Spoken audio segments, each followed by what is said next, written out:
My wife shrieked at 2 a.m., demanding $22,000 for her son's flight training emergency. I told her to call his real father, hung up, and by sunrise, the Federal Aviation Administration was reading my name off felony paperwork. That night, started in my bed in Phoenix, Arizona, with the air conditioner cycling like it couldn't decide if it wanted to live. March heat pressed against the windows and made the hardwood floors warm under your bare feet. The house was a modest ranch near Sky Harbor's approach path, paid off and quiet. The kind of place airline pilots brag about because it means nobody owns you but the mortgage company and the FAA medical examiner. Michelle wasn't in bed again. Fell asleep on the couch, she'd said after dinner, eyes glued to her phone, scrolling through medical billing forums and insurance reimbursement groups. The other side of the mattress was empty and cool, and I told myself not to read into it. 22 years of marriage teaches you how to swallow questions like bad coffee on a red eye. My phone buzzed on the nightstand once, twice. Then the screen lit up like a runway threshold. Michelle. I checked the clock. 2:17 a.m. I answered. Nolan? She hit me with panic, voice pitched high like a stall warning.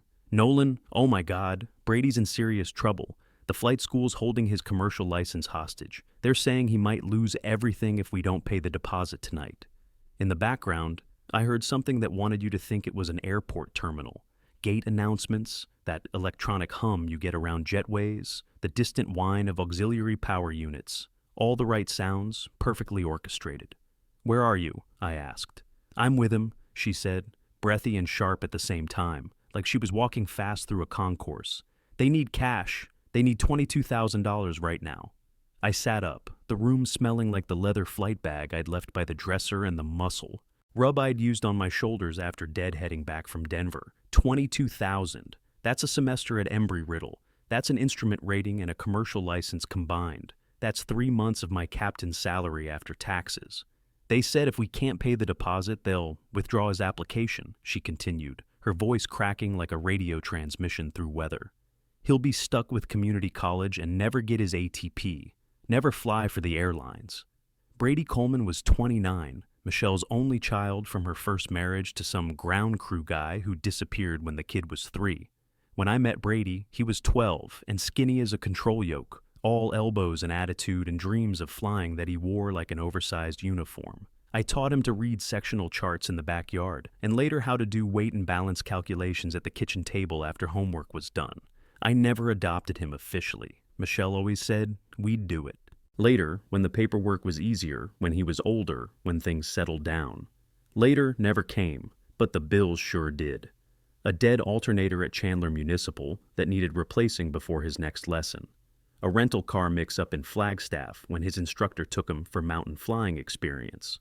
A ground school program that needed payment up front. No payment plans, cash only. And every time Michelle would look at me with those watery eyes and say, "He's trying, Nolan. He's really trying."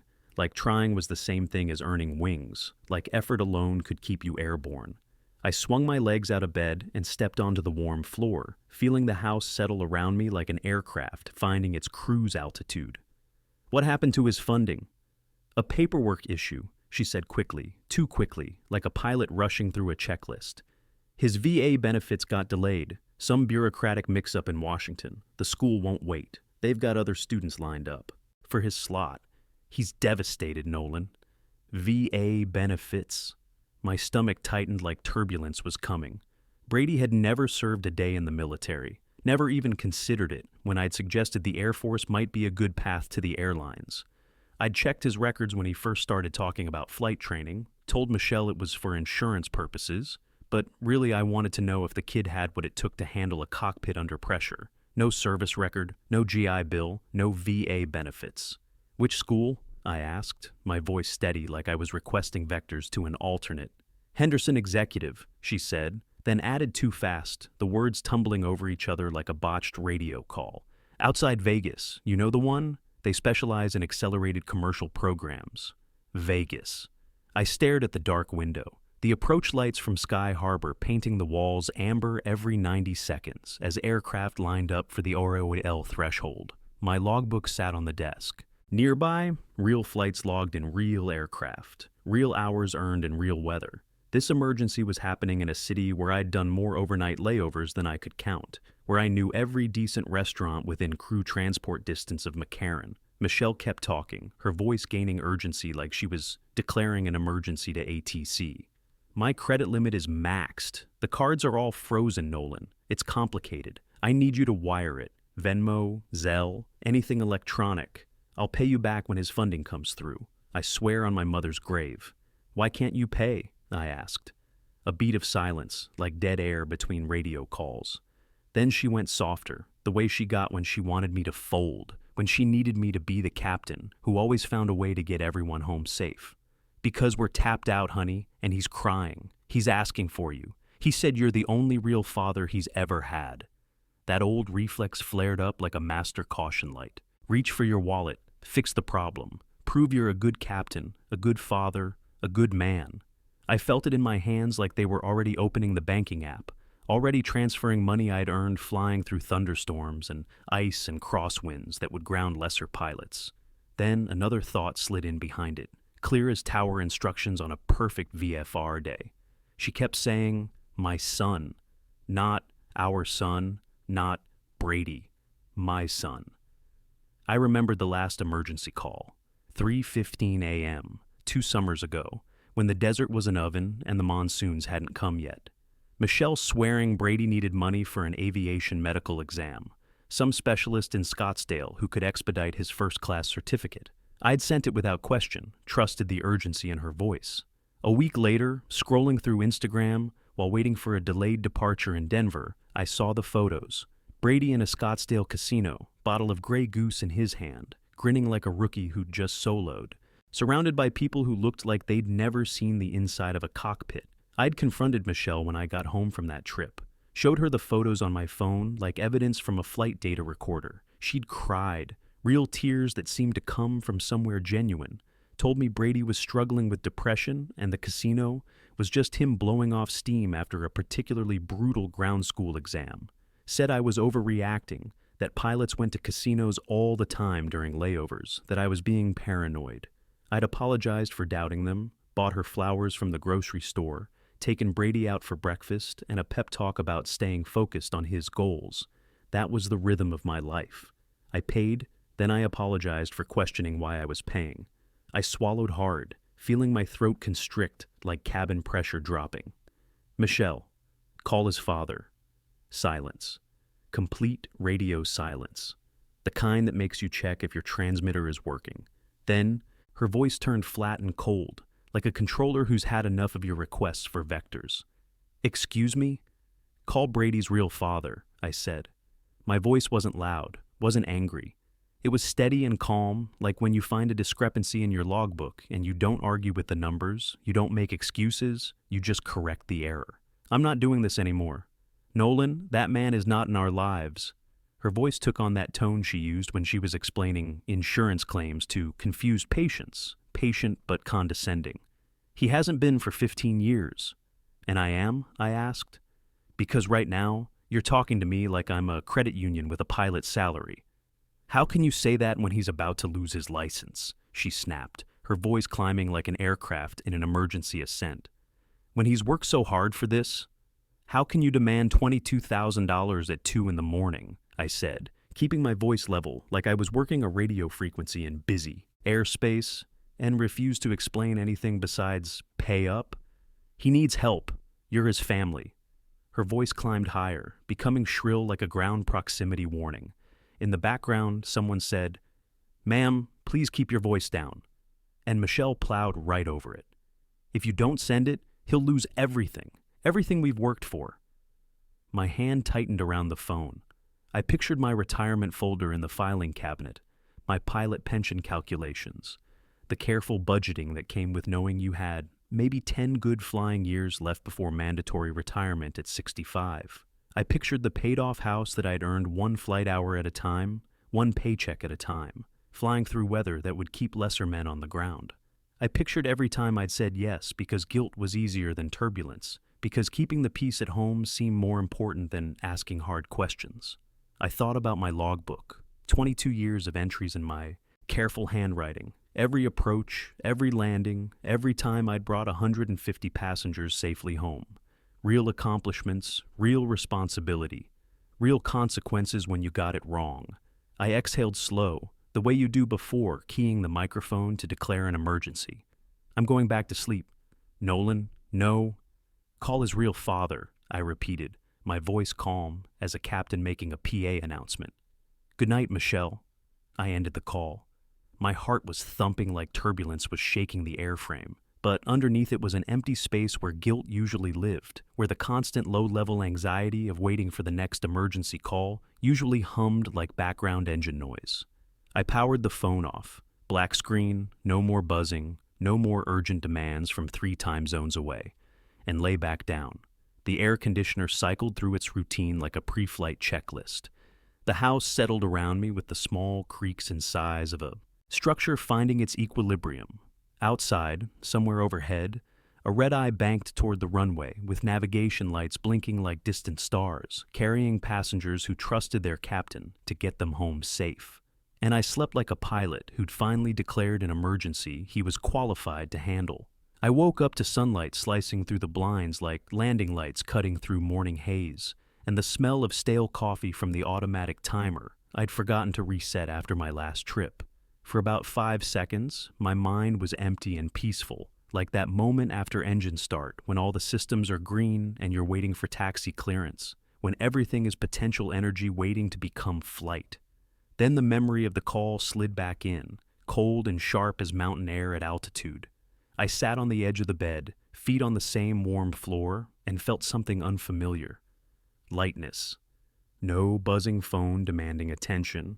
No knot of anxiety in my chest, wondering what crisis would hit next. Just quiet. The house felt different, like I'd finally found the correct trim setting after hours of fighting control pressures. I showered, shaved, and put on my uniform shirt even though it was my day off. Old habit.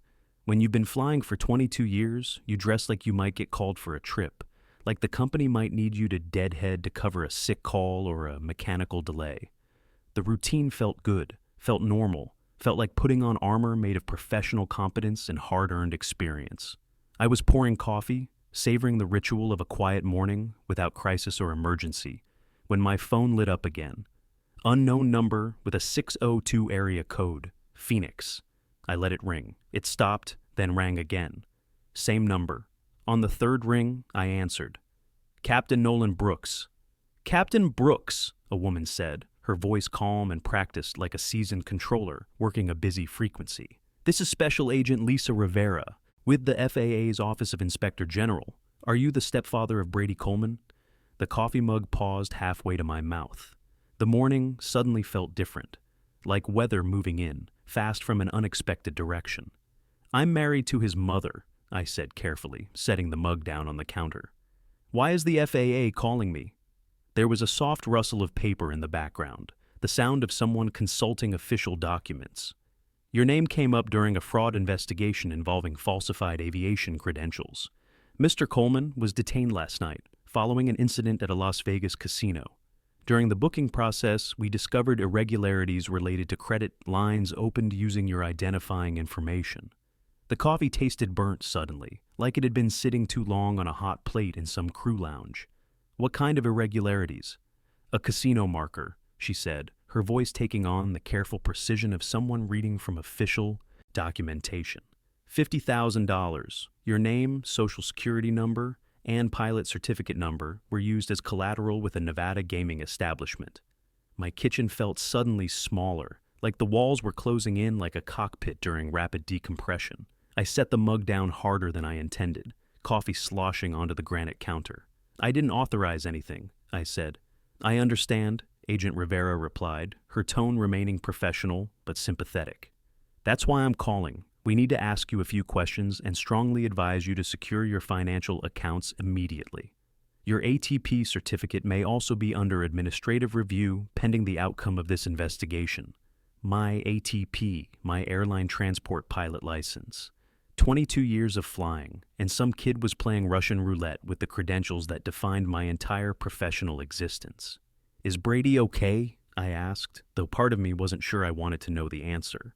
A pause, like she was choosing her words carefully. He has injuries consistent with a physical altercation, non-life-threatening according to the medical report. However, he's also facing federal charges related to fraud and falsifying federal documents. The use of pilot credentials and financial fraud elevates this to federal jurisdiction. I leaned against the counter and stared at the calendar Michelle had hung last Christmas. All aviation museums and vintage aircraft photography. I'd circled my next medical exam in red ink, marked my recurrent training dates in blue. The methodical planning of a professional pilot's life, every date crucial for maintaining the certifications that allowed me to work. Agent Rivera, I said, forcing my voice to remain steady. I had absolutely no knowledge of any credit line or casino marker.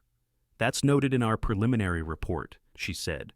You may also be contacted by federal investigators from other agencies as this investigation develops. I strongly suggest you obtain copies of your credit reports today and document any unauthorized use of your personal information or pilot credentials. The call ended with the same professional courtesy as a clearance delivery, but it left me feeling like I'd just been handed vectors into a thunderstorm I couldn't see on radar. I set the phone down and stood there until the coffee went completely cold in my hand, trying to process what I just learned. So, that was it. Not a flight school emergency, not some bureaucratic mix-up with VA benefits. A trap, carefully laid and expertly executed. I grabbed my laptop from the kitchen table and logged into my credit monitoring account, the one I'd signed up for 3 years ago after a fellow Southwest pilot had his identity stolen by his own brother-in-law. Back then, I'd told Michelle you couldn't be too careful in aviation, that our licenses and credentials made us attractive targets for identity thieves. She'd smiled, that patient smile, and said I worried too much about things that would probably never happen. The screen loaded with the mechanical precision of an aircraft system coming online. 3 soft inquiries in the last month, the kind that barely registered unless you were looking for them. 1 hard inquiry from a casino-affiliated lender I didn't recognize, dated exactly 3 weeks ago. My chest tightened like someone had pulled my restraint harness too tight. I printed everything, the laser printer churning out page after page of financial evidence like a weather printer spitting out radar images of an approaching storm system. Then I did something I hadn't done in years, something I should have done the morning after that first suspicious emergency call. I drove to Murphy's Cafe on McDowell Road. Murphy's was the kind of place that smelled like bacon grease and old coffee, where the mugs were thick enough to survive a ground handling crew and chipped from decades of use, where nobody rushed you out or suggested you might want to order something else. It was where retired airline pilots went to remember who they were before their knees gave out, and the company started hinting about mandatory retirement. Curtis Lawson was already there, occupying the same booth he'd claimed since airline deregulation changed everything in '78. He wore his faded Southwest Airlines polo shirt and had his reading glasses perched halfway down his nose, studying what looked like approach plates from Jeppesen charts like they still paid him to care about minimums and missed approach procedures. "Nolan," he said without looking up, folding the charts with the precise movements of someone who'd done it 10,000 times. "You look like you just flew through a level 5 thunderstorm without radar." "Morning to you too, Curtis," I said, sliding into the booth across from him. The vinyl seat was cracked but comfortable, worn smooth by decades of pilots seeking refuge from company politics and domestic turbulence. I set the stack of printouts between us like approach plates for a particularly challenging airport. Curtis didn't touch them at first. He just looked at my face with the steady gaze of someone who'd seen every kind of emergency an aircraft could throw at you. Someone who'd learned to read situations before they became critical. "This about Michelle's boy?" I nodded, suddenly grateful that I wouldn't have to explain the whole situation from the beginning. He finally picked up the papers, his weathered hands handling them with the careful attention he used to give to flight plans and fuel calculations. His scanning was slow and methodical, the way he used to audit maintenance logs when he was still flying the line, checking every detail for discrepancies that could kill you at altitude. His jaw tightened with every page, the muscles working like he was grinding his teeth against something that tasted bitter. "This was an amateur hour," he said, after what felt like 10 minutes, but was probably only 2. "This was planned, professional, someone who understands how the system works." My stomach dropped like we'd just hit clear air turbulence at cruise altitude. "Planned how?" "Look at the dates," he said, tapping the paper with a finger stained yellow from decades of smoking before the company banned it. Soft pulls first, someone checking your credit limits and banking relationships, getting a feel for what they could access.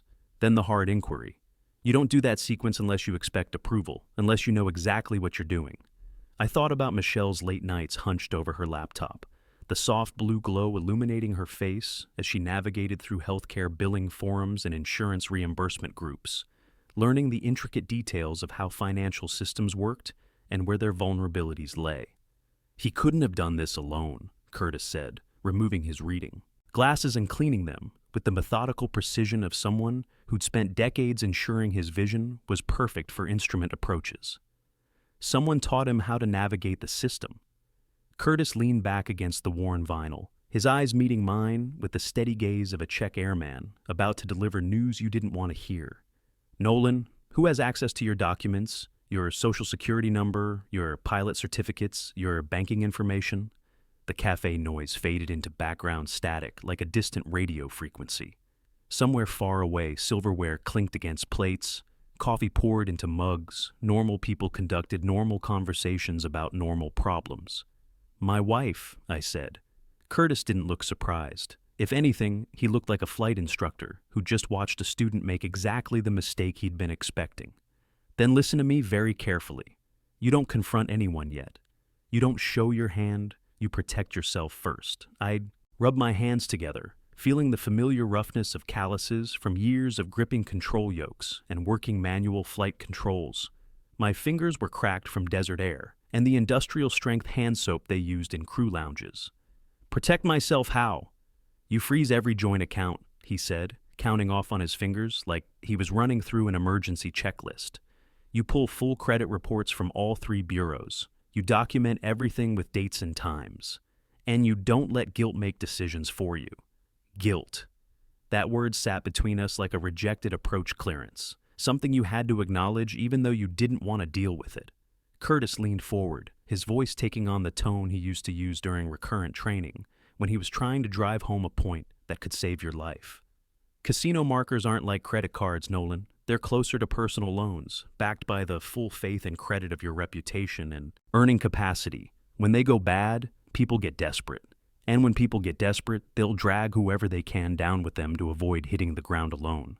My phone buzzed against the table like a ground proximity warning, Michelle's name on the display. I didn't answer. A text followed immediately, then another, the phone lighting up like a master caution panel. "Nolan, please call me." "Nolan, this is serious." "Nolan, they're saying things that aren't true about Brady." I turned the phone face down against the Formica tabletop. Curtis nodded once, the same approval he used to give when a student finally demonstrated they understood a crucial concept. "Good. First smart decision you've made in this whole mess." We finished our coffee in companionable silence, 2 pilots who'd learned that sometimes the best navigation was knowing when to change course. When I stood to leave, Curtis put a weathered hand on my arm, his grip still strong despite 60-plus years of wear. "Nolan, whatever you think you know about this situation, assume it's worse. Assume they've been planning this longer than you think, and assume they're not done yet." I drove home slower than usual, taking the long way through neighborhoods where other airline families lived their careful, regulated lives. Houses with 2 cars in the driveway, lawns maintained to HOA standards, mailboxes that received regular paychecks and pension statements.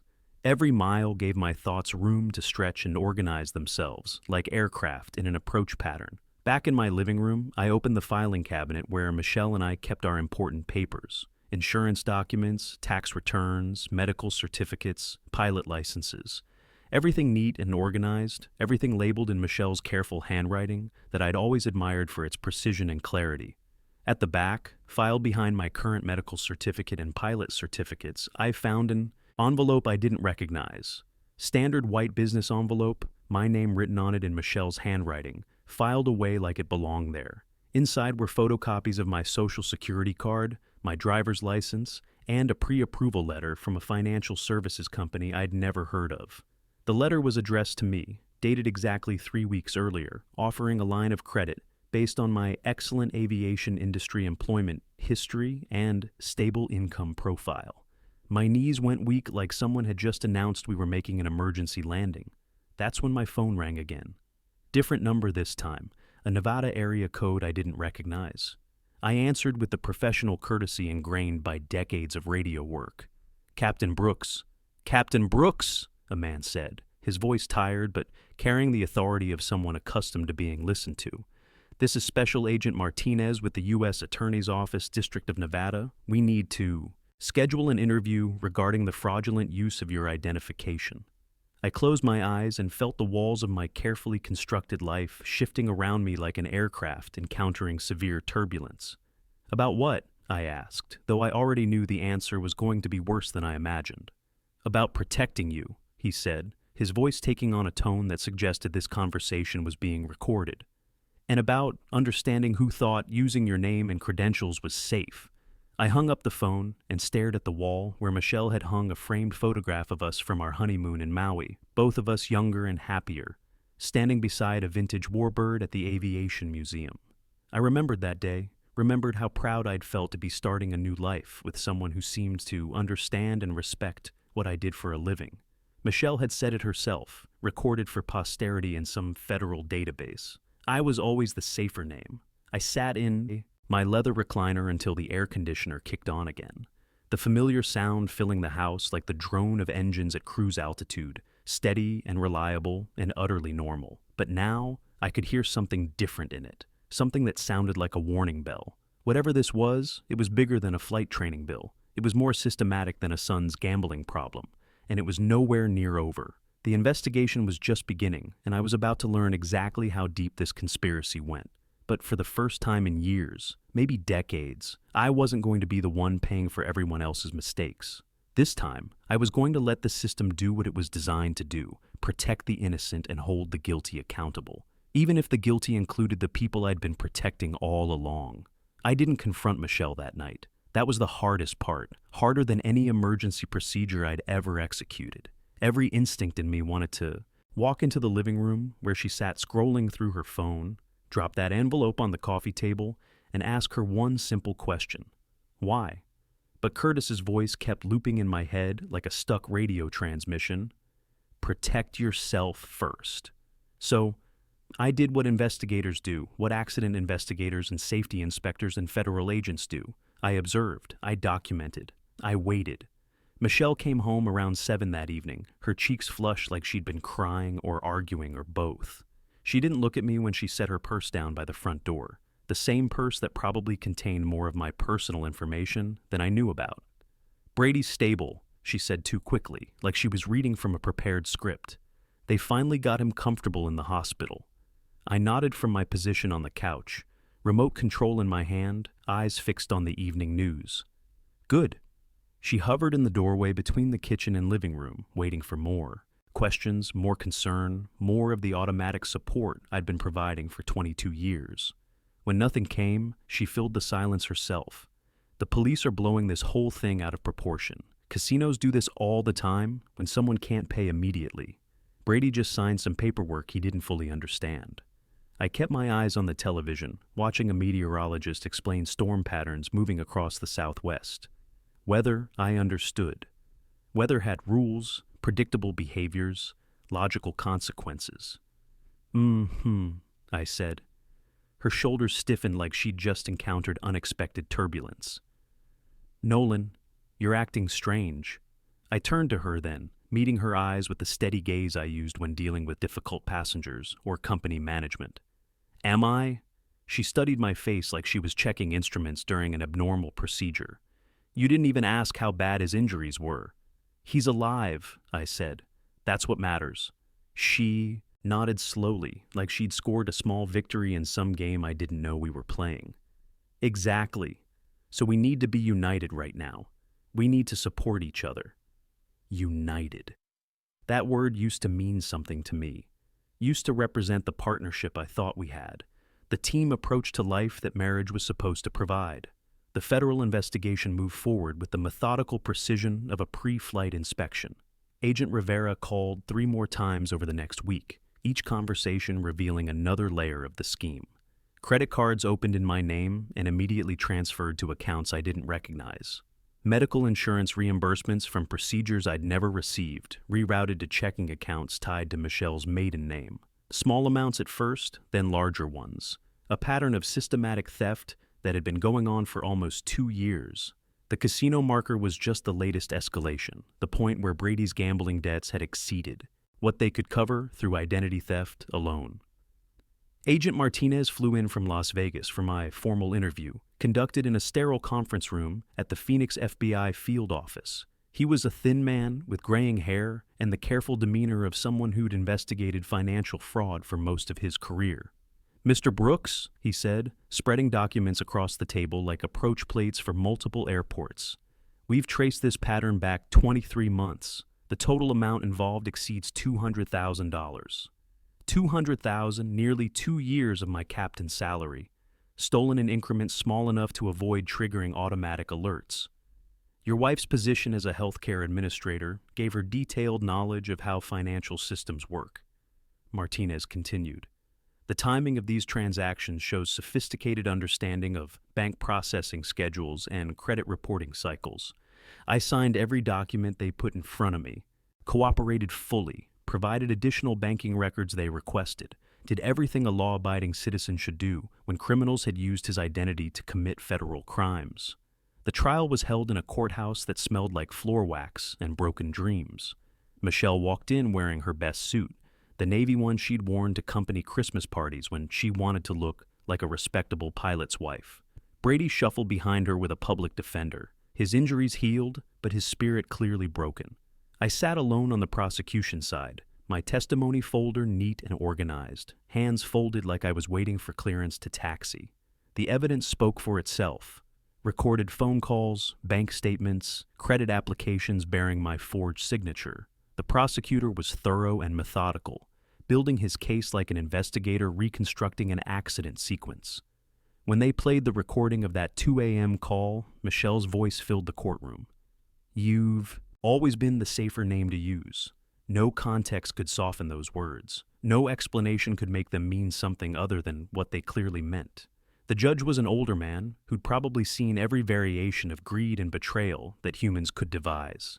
He listened to Michelle's lawyer argue about financial desperation and family loyalty, about a mother's love for her child, overwhelming her judgment. Then he sentenced her to 18 months in federal prison. Brady got 12 months and mandatory counseling for gambling addiction. I got my life back.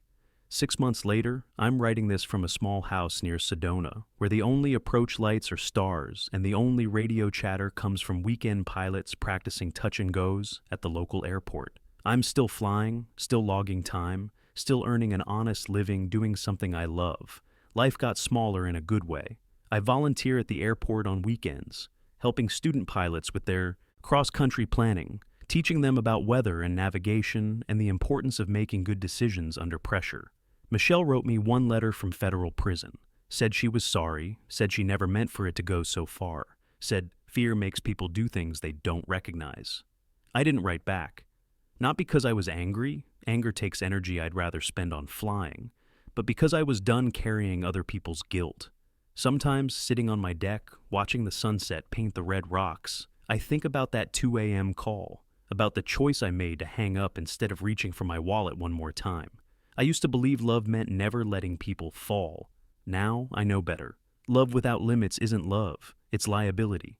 If you're listening to this and you've ever been treated like a bank account instead of a partner, if you've been told your worth was measured by how much you could fix, remember something.